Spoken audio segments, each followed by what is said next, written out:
All right, welcome to the second episode of the Resolute You Know Your Money, Lead Your Life podcast.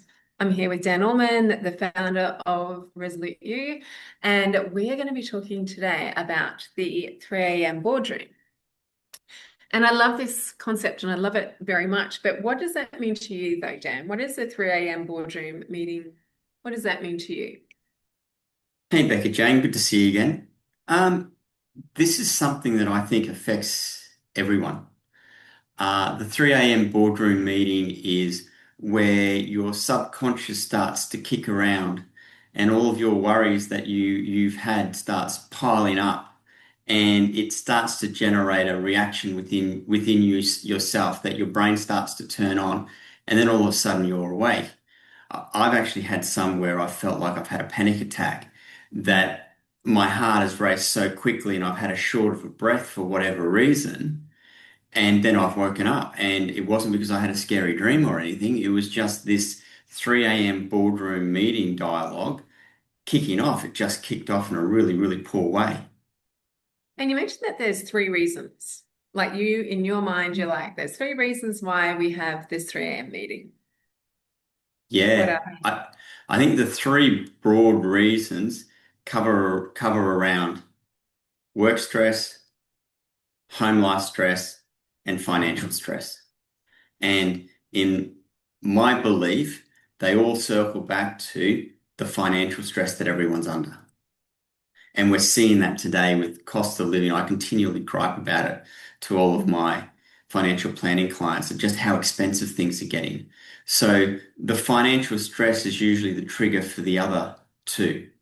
And if we can sort one stress out, well, that can help alleviate the other two, can't it, Becca?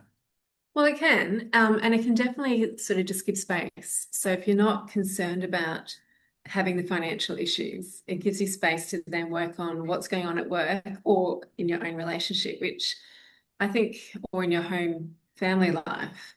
Um, So one of the things, like which I was thinking about for myself is you as a financial planner, you as someone who's been in the finance industry for like 30 years or so, what would cause you stress in like your finances at 3 o'clock? Like what keeps you awake at night or what used to keep you awake at night?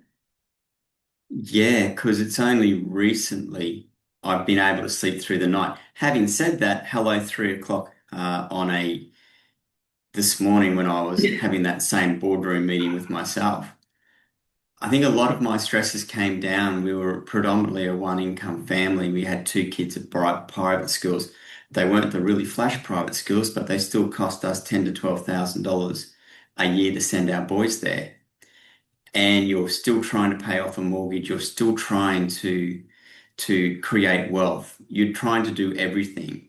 And it gets difficult, even for people who live and breathe financial planning in the financial sphere of their lives.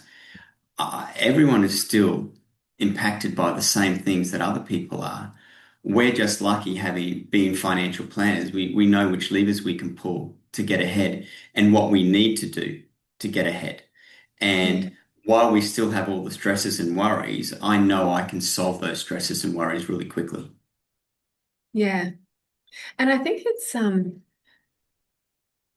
actually really important because there is a time like if we're talking specifically now just about the long game and the avatar of the long game, which is the 40 to 55-year-old, it's a period of time where we normally have kids going through school, and whether it's private school or not, kids going through school. I think I read something, and I'm sure it's gone up. It was $100,000 over is that the thing? $100,000 over the lifespan of putting kids even just through state school, free Yeah, well, education. it's roughly to take them from their birth to 18 is roughly about $250,000 that you spend Is on your kids. is that in or outside of private school? It'd be all inclusive of that. Okay. So, and that depends. I've got one of my clients who I saw a Mudgee last weekend, and let me tell you, paying $2.75 a litre for fuel really hurts. But I was blessed that I actually had fuel to be able to buy. So I'm not complaining too much. Um, they're sending their daughter to a private school in Sydney and that she has to board, and that's upwards of around 60 grand a year Yeah. just for her schooling. Now, they both earn exceptionally good income, so they can easily afford that. But it's still a cost we have to bear. And if you sent your kids to private schools, so you're well aware of this as Mm. well. We sacrifice to get our kids ahead. Our Yeah. parents sacrificed for us. Dad was up 2 a.m. every morning throwing newspapers over a fence. I'm not sure they do that anymore. But back in the day when they were, you used to deliver papers to people's houses. He was up at 2 o'clock every morning throwing papers over fences and then working from 6 till 6 when the shop opened and having a couple of hours sleep during the day. So he could send us to private school to get us the best start that we possibly could. So it's something that we do. We put our nose to the grindstone and we just get to it. But that doesn't mean we don't stop. We don't wake up at 3 o'clock thinking, holy shit. No, 100%. And I think it also, like those three things, they are like it is around your relationships. And at that time from 40 to 55, there's so much going on with putting kids through school. You've actually probably jumped a level of in your workplace. So there's more responsibilities and more out like it's just a lot. So 100% can kind of understand. And I think you're right about you saying at least you knew what you needed to do. Like if you were feeling pinched, you actually knew what levers to pull. And I think that's what I love about the long game and what you're going to teach people in the long game is you get to teach them what to pull and what to know. And it's getting them from being unconscious to conscious. So um, The old learning stages, yes, sir. right? I'll just quickly talk about those learning stages because they're really, No. really important. I went and got my motorcycle license in mid-February, and I had never ridden a motorbike before. So I was consciously incompetent of not knowing how to ride a motorbike. I've it was just one of those things. A lot of kids have grown up with motorbikes. That wasn't our family. We didn't grow up with motorbikes. I could ride a push bike really well, but it wasn't a motorbike. And the four stages are unconsciously incompetent, meaning you don't know what you don't know. Consciously incompetent, meaning you actually know what you don't know. Consciously competent means you've got to continue to think about things while you're doing it. And unconsciously competent means you just do it second nature. So for me, I was kind of like in that consciously competent or unconscious. What was the word I was saying, Becca Jane? The last one just got Yeah, muddled. unconsciously competent. I was unconsciously competent. I knew that, okay, if this is happening, this is what I had to do. So instead of worrying about it, I just went and did it because I knew it. And Yes. it makes things so much easier and it takes the stress off you when you actually know what to do to get yourself out of a jam. Yeah, 100%. 100%. And I think that's like going into another analogy of like the forest from the trees. I think sometimes when you're in it, you can't see the trees from the forest. Like you're just kind of like, oh my goodness. And I love that you said to me before about your job as a financial planner is actually to take them out and to step into the clearing. How do you see you doing that during the long game? For a lot of people, that's the power of going to get advice. I use the analogy of nose to a grindstone. We've been doing what we've been doing for so long, and by and large, you've done a really good job, right? It may not have been a structured thought process to get you there, but we've done a good job. And then you get to a stage of, holy shit, I just don't know what to do. I know I want to do this, but I don't actually know how to do it. The job of a financial planner is to actually give you that clearing to allow you to say, well, okay, if this is what you want to achieve, here's how Mm. we go do it.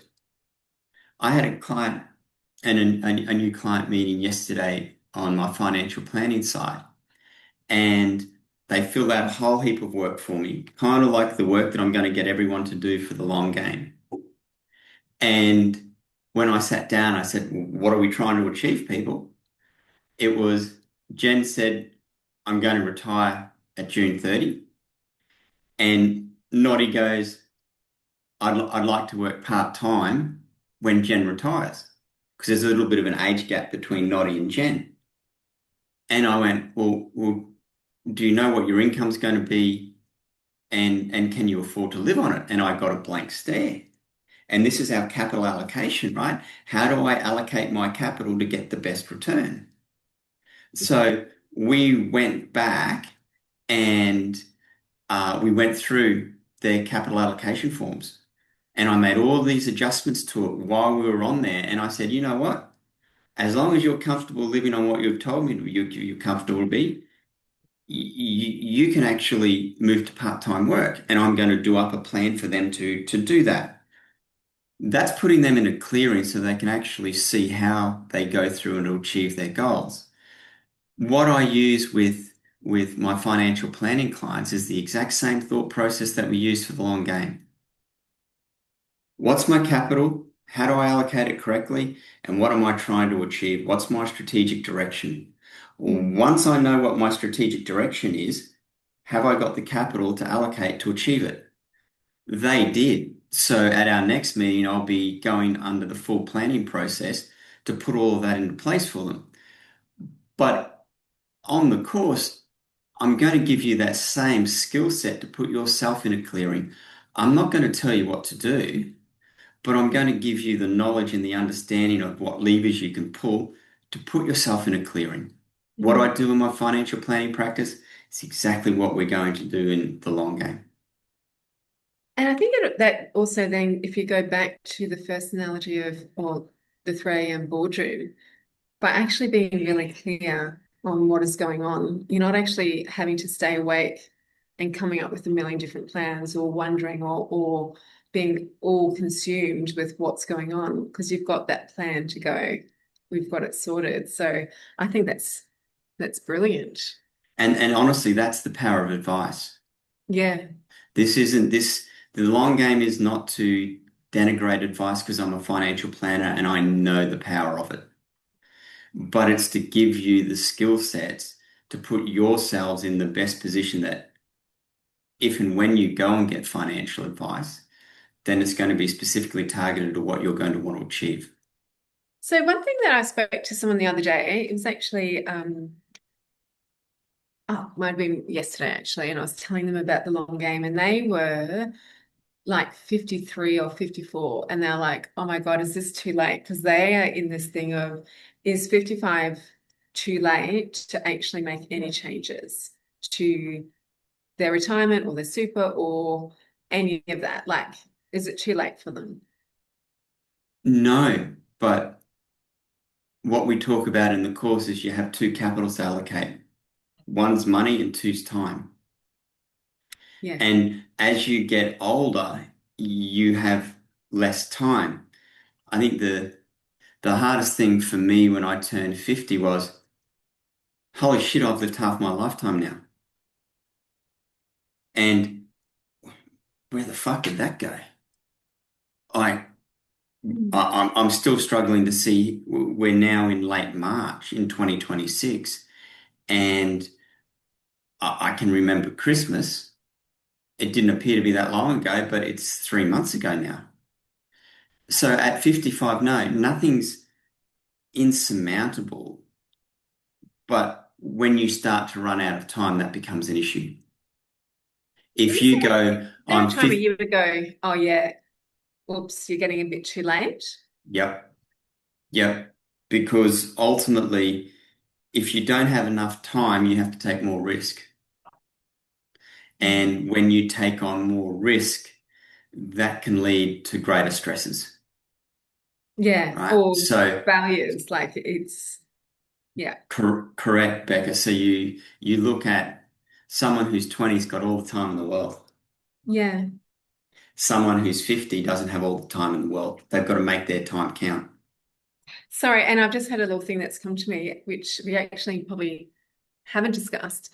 But like I'm just going to now bring in about the super and all this war in Iran. And before it was the war in Iran, it was the war in Ukraine. And there's this and there's that. And then there's property, not property, their shares and their super have gone down. Is there, is that something that people need to be aware of, like right now, that this is a problem with their super and the wars? Because there's always going to be something, right? So I guess I'm trying to ask, when does something we really need to be concerned about? Yeah, you need to be very concerned about these sorts of things because what's happened over the last couple of years is we haven't really been in what's called volatility. Volatility is the market doing this, going up and down, right? And having big swings. And we've just got more used to it going up like this, that the market goes up, and then you fall into the trap that markets can only go up. If you're, I look at my boys and I talk to Jay about super and everything else as he goes. And he's going, Dad, I love this because as the share market falls and my employer puts contributions in, I get to buy more, I get more of what we're buying. So I'm actually quite loving it. And I go, that's exactly right, Bubba. As Yeah. things go down, you buy more of them. What Jay at 24 has is the capacity to write all of that down, and then he's got 26 more years for it to grow.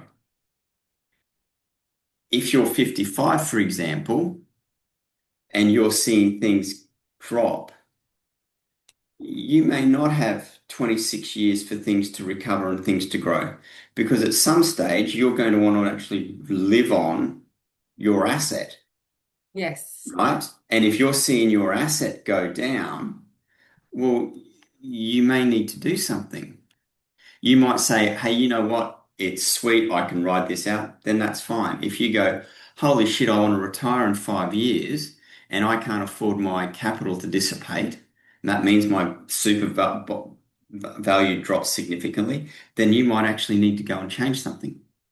But yeah, you can't, as we get from 40, 45, 50, 55, our retirement comes closer, Yeah. right? And I'm of the firm belief that when you say this is going to happen, you are like the conquistadors. You burn the boats and you go conquer. There's nothing else they could do. They decided we're going to go conquer, so they burnt their boats. So they couldn't go back. And if not, all that happens is you continually kick a can down the road. And I'm so cognizant of time because we'll go and talk in other episodes about one of my favorite clients. He had 18 months of great retirement, 18 months of battling stomach cancer, and then passed. Tick tock, people. Tick Mm. tock. The time's clicking. And this is all part of your 3 a.m. boardroom meetings. You actually know that time's ticking. You just don't know what to do. Yeah. And is there cycles? Like, is it something where you go, it's okay, or is that part of the volatility? We don't know how long it's going to last for. Oh, there are definitely cycles as you go through. So our last major correction was the GFC in 2007, 8/9. Yeah. And the only reason we didn't go into recession was because China had this massive spend. So all of our mines were kicking out huge productions to sustain that. And we still had the fall, but you then had time for it to recover. But if you go back and analyze the data, the peak of the Australian share market was about November 2007. And it took to somewhere around late 2020, early 21 for the Australian share market to get back to its peak of where it was. So that was 13 years. Now, if you have a big drop in your finances and you're 55 and you then also want to start drawing on that in 5, 6 years time, um, you don't have the luxury of allowing that to continue to rise before you have to draw down on it. So again, TikTok, you've got to start making choices and decisions now. Yeah. Yeah. And I guess there's something where I like, there's a part where I go, I don't want to cause people to get into a panic or to get into a, like fear-based or scarcity-based, Mm, right? mm. Like, so I think there's the difference between we need to be aware and we need to be consciously aware of what's going on. We've got time to sort of fix it and ride out, and that's why we're getting them at this age. Um, so I So I'm just going to guess get back to that very no. quickly, just very, very quickly, because it's something that Dad said to me when he it was around that 2007 mark is I don't have time for the next cycle to come. If I lose everything now, I don't have time to recover it again Mm, because he back then he was in his mid to late 60s. And that's the true is time cures most ills of most things, especially when you're very young because you have a lot of it. You just don't have a lot more of it when you're our ages. So the decisions you need to make, it has to be fully informed and well thought through decisions now. yeah, you're right. And I think that's where it goes back to clarity and structure, right? Which is what you talk about in the long game. And yeah. Knowing So what you want to do and then having the capital to allocate towards it is the vast majority of life. mm, And then when you start understanding where I want to go, the decision matrix you need to make gets so much easier. So much easier. Is what I'm doing going to get me closer to or further away? No, stop doing it. Yes, what do the numbers say? The numbers stack up and it's helping you to get where you want to go to and the numbers stack up. Well, that's telling you something, isn't it? If it's going going to get you to where you want to go to, but the numbers don't stack up, that's also telling you something. You just got to understand what it's telling you. And then when you understand it, act on it. yeah. Yeah. And I think we just need to kind of just understand and be really clear on what it is. And as you said, and I think first of all, be clear on what it is that we want to achieve and then set it up that way, which is what you'll teach in the long game. So Correct. if anyone is feeling a little bit, oh my goodness, doom and gloom, there is going to be a big fall, what could you say now that to alleviate and we can leave on a very good high note of we've got it and we just need to prepare ourselves. It's never as bad as what you think it's going to be. How many times do we get in our head this story and then when something happens, you go, oh shit, wasn't that bad, right? But you've got to live for today and think of tomorrow is my big one of the ones I always say. You live for today, but you keep an eye on tomorrow. And having that understanding of what tomorrow is allows you to make the choices. Just make sure, and this isn't giving financial advice to anyone, but where people lose money, they're not invested as per what we classify as a risk profile. What's their tolerance to risk? What's their tolerance to the market doing like this? If they don't have the market tolerance for that, then you may need to have a look at where you're invested, right? Just invest as per your risk profile. Know what your risk profile is and invest as per that. That's the biggest thing that people need to do. Perfect. Perfect. So I think we might leave it on that. And I think that's the best advice that you can give. Um, and actually, we might put that we've got that as part of our free resources. So on Mm, our website, if you go to resoluteu.com, we've got free resources and there actually is information about the super and where to find out their risk profile. So amazing. correct. Correct. And also, just jot down below in the comments section, what is your 3 o'clock worry? Because I Yeah. can promise you, your 3 o'clock worry will be pretty much exactly the same thing as everyone else's. And what we'll do, Becca Jane, is if we get enough comments on this is my 3 a.m. worry, we'll actually do a podcast specifically around the 3 a.m. worries. so we can Amazing. help people get some clarity. And this is when we talk about the community. Yeah, You beautiful. you start a community and someone's brave enough to say, this is my 3 a.m. worry and this is what it does to me. And then you deal with that and everyone else goes, oh, thank God they asked because I was too scared. I thought I was going to sound stupid. Nah, Yeah, nah. Just beautiful. just just write it down and if we get enough, we'll do a full podcast on those 3 a.m. worries. That's perfect. Everyone, you've heard it. Share below and let us know. We'd love to be here for you. Thanks a lot. We'll see you soon. Thanks, Becca Jane. Bye.